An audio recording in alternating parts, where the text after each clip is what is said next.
Today, I will show you an adventure, drama, fantasy film from 2017, titled The Shape of Water. Spoilers ahead. Watch out and take care. The film begins with the dream of the main character, where her reality is submerged in water, reflecting her dual nature, which will be revealed fully throughout the story. Her alarm goes off and everything returns to normal as she wakes. Elisa Esposito, a mute woman that lives an uneventful life, starts her wake-up routine before work by running the bath and putting some eggs in boiling water. As the timer for the eggs ticks, she takes a refreshing bath.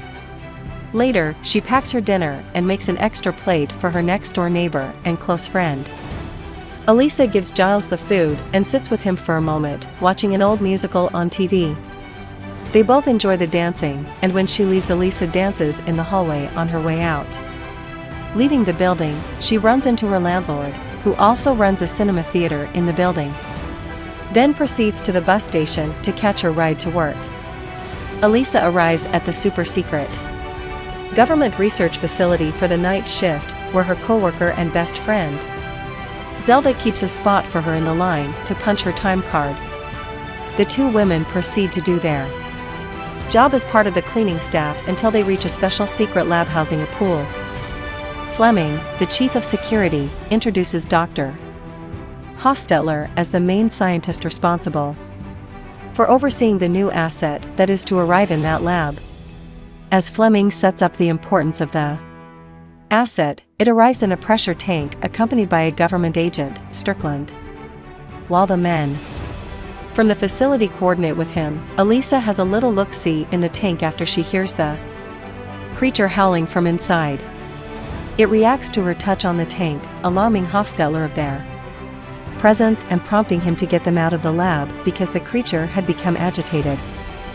The next day, Elisa and Giles go to his favorite restaurant to get key lime pie. Giles has a little chat with the bartender, thinking that he might have a chance with him in the future.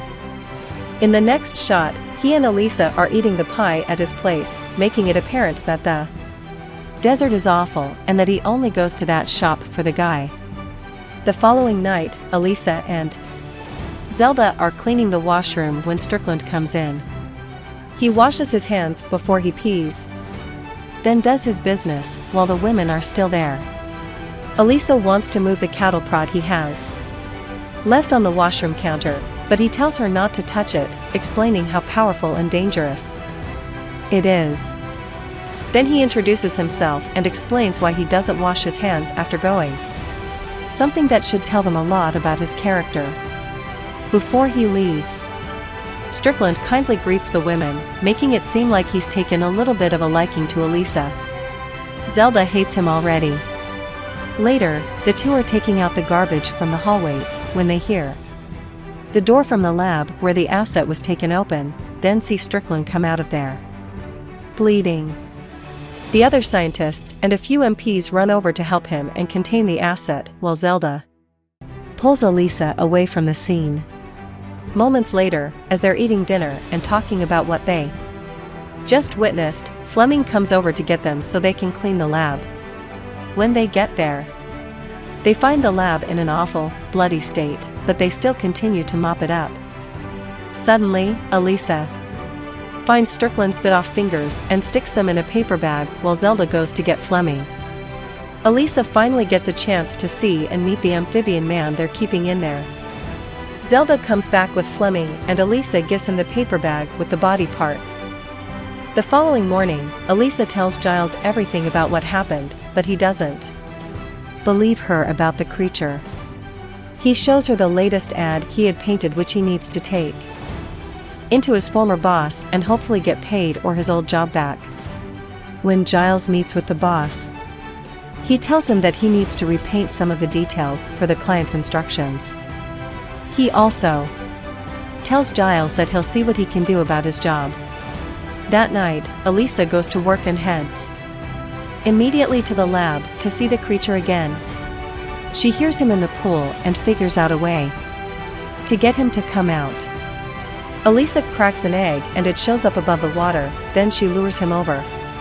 and he slowly comes out of the water to take the egg. When she tries handing it over, the amphibian man freaks out, so she puts it down, gesturing the word in sign language. He calms and takes the egg, abruptly jumping back into the water. Zelda catches Elisa coming out of the lab and tells her that Strickland wants to see them both in his office.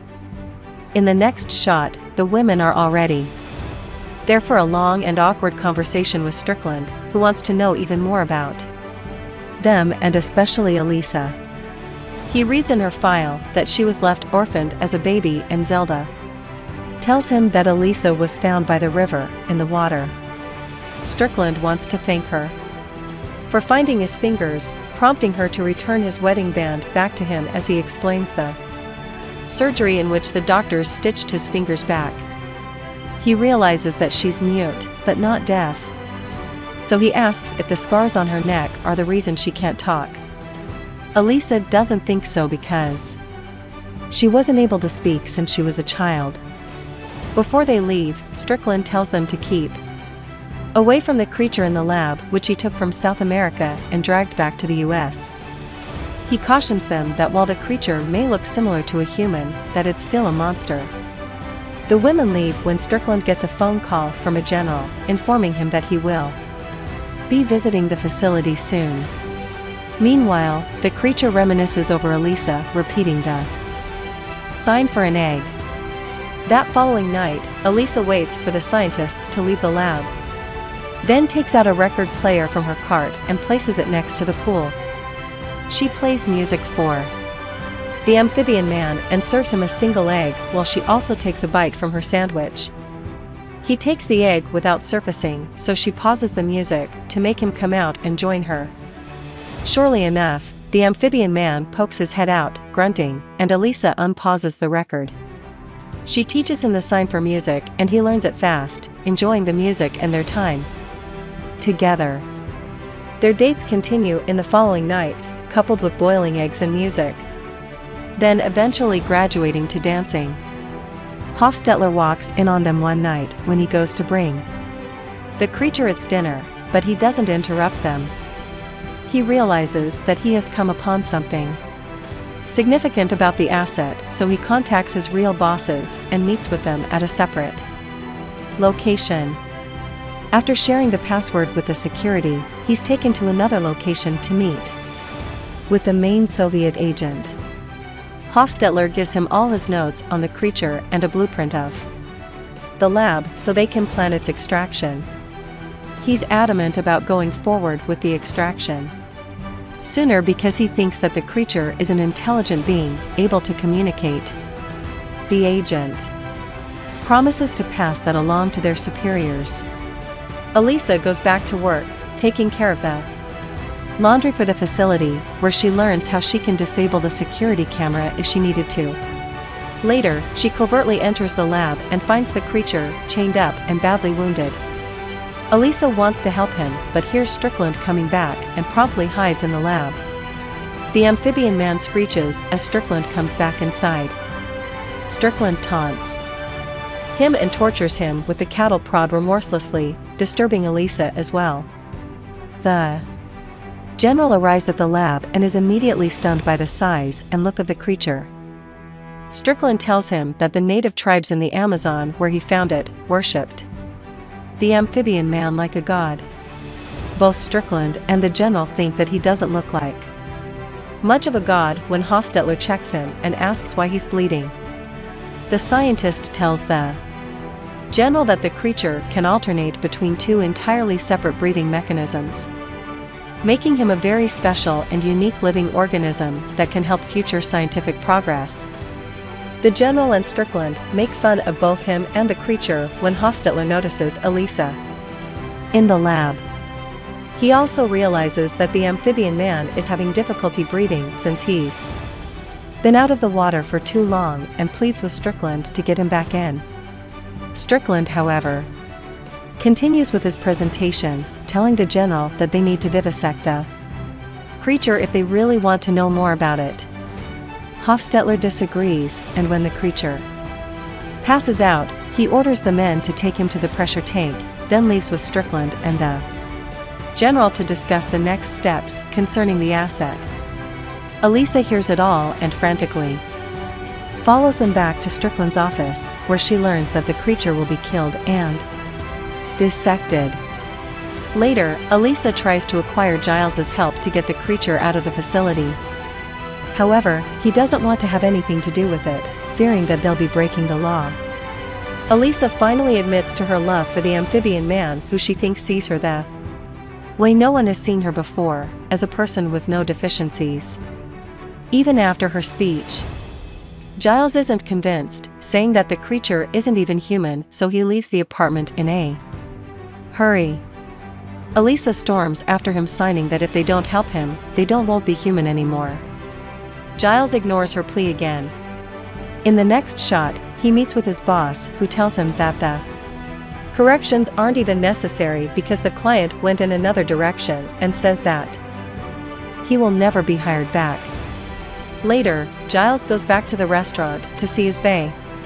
But unfortunately, the moment he makes a move on him, he learns that not only is the man not gay, but also a massive homophobe.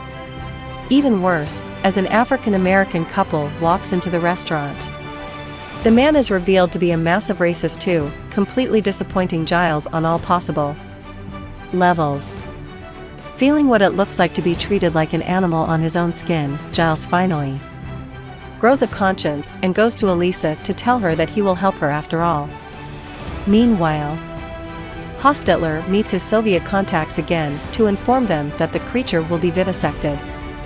His boss tells him that he has two options: either to delay the procedure, which is impossible, or use a tool to cut the power in the facility, giving him enough time to kill the creature himself. The scientist hates the alternatives because his primary obligation is to science and not any country's political motives. However, his boss tells him he has no other choice. Simultaneously, Strickland buys an expensive car in a color he hates, just because the man at the shop tells him it's the cool new thing. That night, while Hostetler takes care of the amphibian man, Elisa stakes out the lab and its exits to figure out a way to get the creature out of there, and Zelda catches a glimpse of her planning something. Giles prepares his van to make it look like one of the laundry vans that do the pickups from the facility. Later, he and Elisa go over the plan, which is to use fake documents to get to the lab by 5 a.m. while she takes care of the cameras and gets the creature out in a laundry cart. Meanwhile, Hostetler prepares the poison to kill the creature, clearly unhappy about it. Elisa goes back to the staff locker room just as everybody gets ready to leave, but she stays behind and gets back to the loading dock to move the camera. As she's doing that, Hostetler makes his final plea to Strickland not to kill the amphibian man. While they argue, he sees that Elisa's moving the cameras on the monitor, and when he realizes that Strickland won't budge, he decides to help her instead. Elisa is already preparing the laundry cart for the creature as Zelda waits for her to come by the elevators, then stays back and goes searching for her when she doesn't show. Elisa goes to the lab, with Hostetler already waiting for her there. She takes the amphibian man out of the water and Hostetler approaches, giving her the keys to the chains. He tells Elisa what she needs to do to keep the creature comfortable and gives her a special mixture to put in his water to keep him alive. He also tells her that he'll disable the power, which will give her 5 minutes, then he'll meet her at the loading dock. While Elisa is rolling the creature out of the lab, Giles drives over there and Hostetler goes to find the main power fuse. Giles arrives at the loading dock, but is stopped by the MP at the gate while Hostetler sets the timer on the gadget to cut the power. In a fast sequence of events, Elisa brings the creature out and Zelda stops her, while Strickland sees the van on the security camera from the gate, suspecting that something is wrong and calling the MP. He runs over there as the MP points a gun at Giles to step out of the vehicle when suddenly the power goes out. Hostetler hurries Elisa to get the creature to the loading dock and Zelda finally decides to help. Then, he kills the MP so Giles can have a clear path to get to Elisa. The four of them get the amphibian man into the van and Giles drives off, leaving Zelda and Hofstetler behind. Giles crashes into Strickland's car because he's mesmerized by the creature's beauty, giving the security enough time to catch up to them and to start shooting. Fortunately, the escape van makes it out of the facility, and Strickland is pissed. Later, Elisa and Giles get the creature comfortably into her bathtub so he can start breathing. They both rejoice because their plan worked as Strickland investigates the chain of events that allowed the creature to escape. The following morning, Elisa forges a new plan on how to set the amphibian man back into the ocean. She'll have to wait for the October rains to come and release him in the canals, so she writes it down in her calendar. Later, Elisa has a nice moment with the creature, showing their growing bond. That night, they all go back to work, pretending it's business as usual. Strickland questions Elisa and Zelda, then realizes that whoever planned the escape could not have been a simple member of the cleaning staff and dismisses them, convinced that the creature was grabbed by highly trained agents. Meanwhile, Giles takes care of the amphibian man in his apartment, but when he falls asleep, the creature hears the TV and leaves the bathroom. The amphibian man sees one of Giles's cats, then hunts and eats her, getting caught by Giles in the act. Giles yells at him to stop, scaring the creature terribly. He reacts by attacking Giles as well and running out of the building. Before Elisa and Zelda leave work, Hofstetler gives them another care package for the creature. Elisa tells him about her plan to release him and calls him a good man. Suddenly, she gets a phone call from Giles that the creature ran away, so she gets back to the apartments as fast as she can. Elisa finds the amphibian man in the downstairs cinema, drawn there by the sounds of the films. Puzzled by what he's seeing, they have a touching moment together and then come back to tend to Giles. The creature has already learned that the cats are off the menu and he tries to make it right with Giles for eating one of them. He places his hand on Giles's head and his wound, glowing magnificently, signifying that something magical is happening. Meanwhile, Strickland calls Hofstetler to his office, questioning him because he suspects his involvement. Elisa and the creature continue to bond and fall in love. One morning, Elisa accepts his advances and walks into the bathroom, stripping her clothes, suggesting they will get intimate together. The next night at work, Zelda catches her smiling and figures out she had slept with the amphibian man. So Elisa explains how it all worked. Zelda is shocked and says never trust a man, even when he looks flat down there. Hofstetler gets a visit from his Soviet comrades, who question him about the amphibian man as well, falsely thinking that he went ahead and killed it. He can tell that they're a little suspicious as well and gets ready to defend himself, but they leave telling him that they'll contact him when they have his extraction plan. As time goes on, Elisa and the amphibian man continue their loving affair, and she almost floods the entire building, creating their own little aquarium in her bathroom. Giles catches them in the act, stopping the flood from getting worse. But he relays no judgment.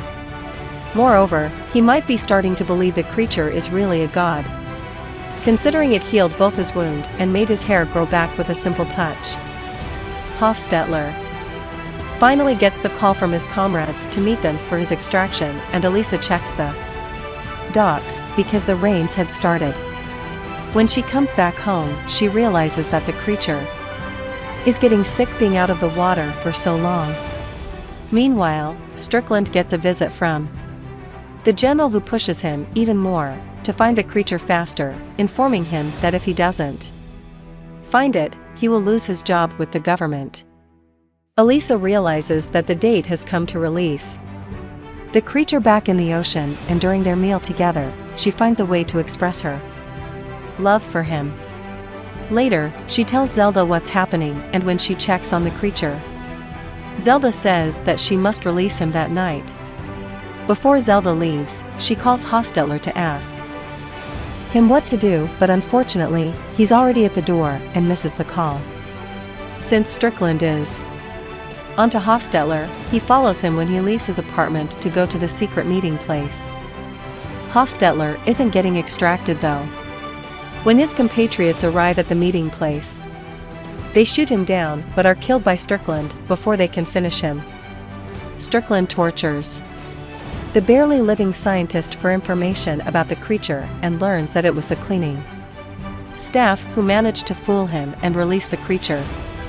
Upon learning that, Strickland goes to Zelda's house to question her about it, but finds out the truth from her husband since she wasn't willing to give up her friend. As soon as he leaves, Zelda calls Elisa to tell her that he's on his way. Elisa and Giles make it to the canals before Strickland gets to her apartment and are ready to say goodbye to the creature forever. Unfortunately, Strickland sees the date that Elisa has written in her calendar and follows them there, so before the amphibian man can jump in the water, he shoots both him and Elisa. Giles knocks him over, stopping him from shooting further and giving the creature enough time to heal his own wounds. The amphibian man gets up and promptly confronts Strickland, who shockingly says that the creature is a god before the amphibian man slashes Strickland's neck open. As Strickland is dying and Zelda arrives at the dock with the police, the creature takes Elisa in his hands and jumps in the water. Zelda and Giles watch them go, silently saying their farewells. The creature heals Elisa in the water and helps her start breathing through the gills on her neck, which were never scars. They live happily ever after.